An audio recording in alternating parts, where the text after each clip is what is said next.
Hi Marie, I'm here to show you a possible fix for the email situation. So from the Front Range homepage, you click on webmail, as you probably recall. And so the deal is that all the campuses at Front Range are migrating to a new server.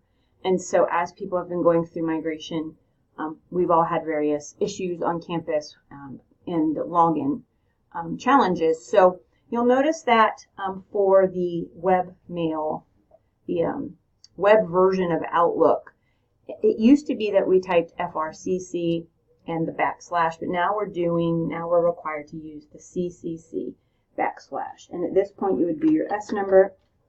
So I'll just type mine. And then whatever password you have on record. And this isn't going to work for me. I'm actually not going to hit sign in because I haven't migrated yet, so the old way for me still works.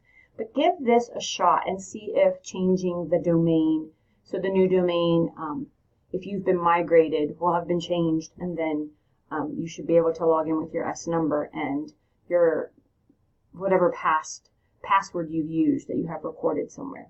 So if that doesn't work, I've provided instructions in the email for contacting the IT help desk, and I'm not positive that they will change your password or reset your password for you over the phone.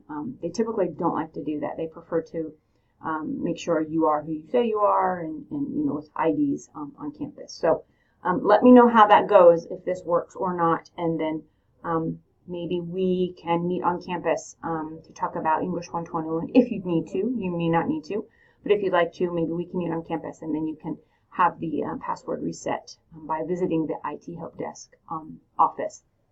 They have a nice little setup to help students reset their passwords as well, and staff and faculty. So it's very quick once you get here on campus. It probably will take you no longer than 5 minutes. Okay? I hope to talk to you soon, and have a nice evening. Thanks.